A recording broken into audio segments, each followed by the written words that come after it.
Assalamualaikum warahmatullahi wabarakatuh. Salam untuk kesejahteraan bagi kita semua. Saudara dan saudariku dari Sabang sampai Merauke, dari Pulau Miangas hingga Pulau Rote, harapan saya untuk Anda semua adalah Anda sehat, afiat, berbangsa dan bernegara. Kita bersyukur kepada Allah karena negeri kita kondusif sampai detik ini.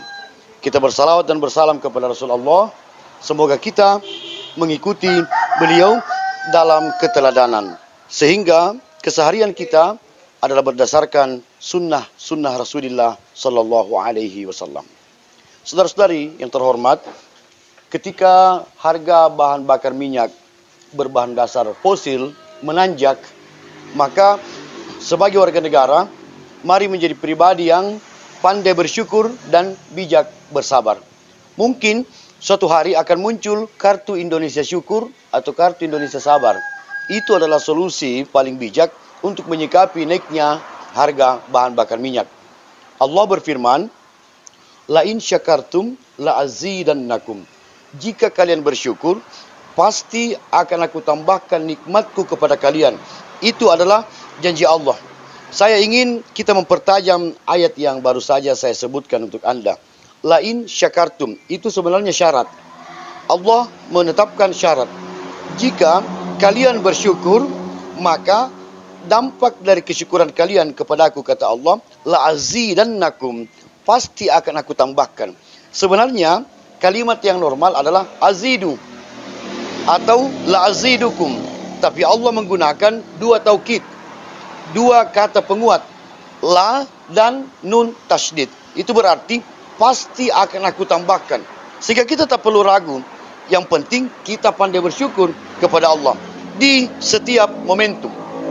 Biasanya kita hanya bersyukur ketika mendapatkan nikmat berupa uang atau harta melimpah dan hal-hal baik lainnya menurut kita. Tapi kita tidak bersyukur kita mendapatkan ujian saat kita berhadapan dengan masalah. Kita anggap itu bukan sebagai nikmat. Sebenarnya ujian, teguran, masalah adalah nikmat untuk meningkatkan kualitas keimanan kita, mempertajam sudut pandang kita, dan memperkuat jiwa raga kita untuk menghadapi masalah berikutnya. Apakah naiknya harga BBM adalah masalah? Jelas menjadi masalah bagi banyak pihak.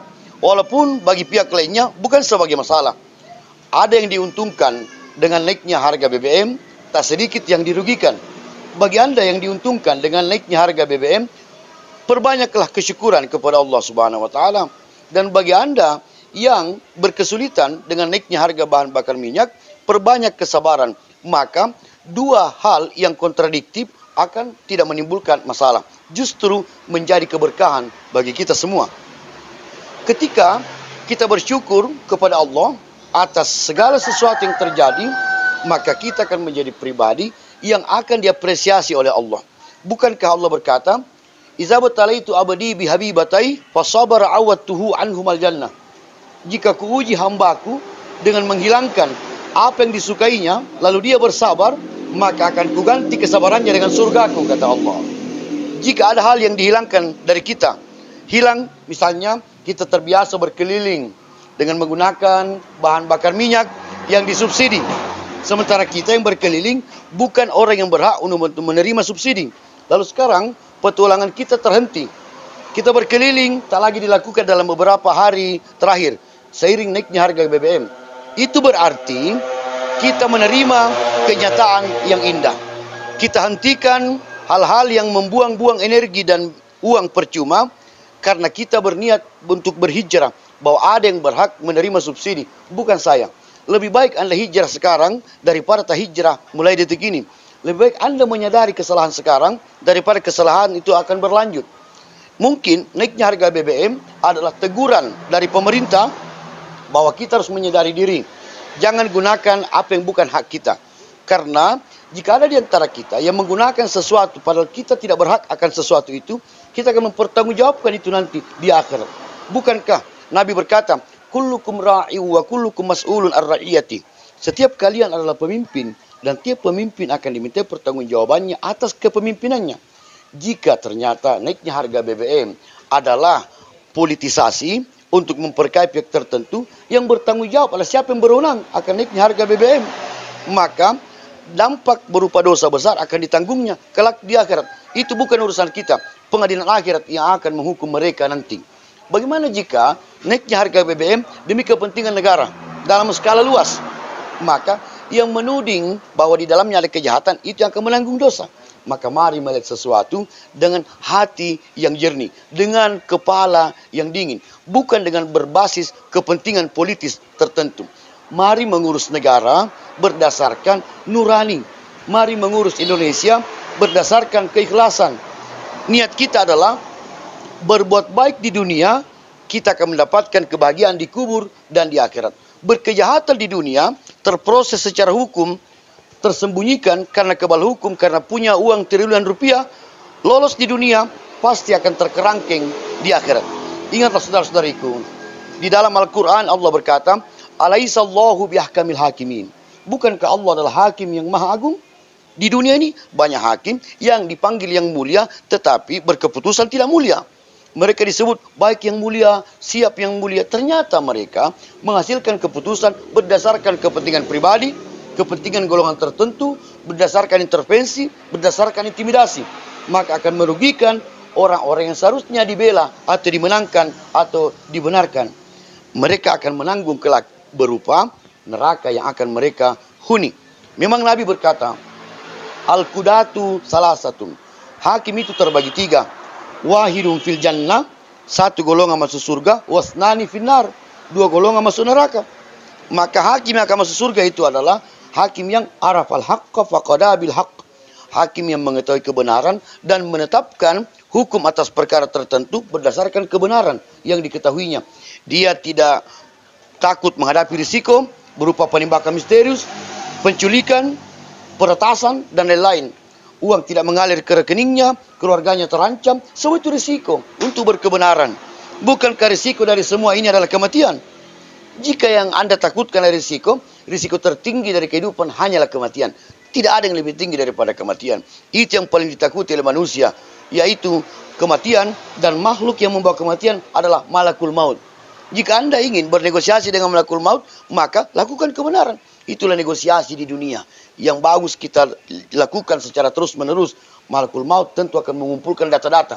Kita memiliki rekam jejak di mata malakul maut bahwa ya Allah, hambamu atas nama Satria misalnya memiliki rekam jejak yang indah. Dia membela kebenaran, ketika bertugas sebagai polisi dia tidak diskriminatif, ketika bertugas sebagai tentara yang mengusir musuh, ketika bertugas sebagai hakim memutuskan perkara dengan berkeadilan. Maka ini rekam jejaknya ya Allah, masukkanlah ke surga. Lalu Allah berkata kepada malakul maut, bagaimana proses kematiannya wahai malakul maut?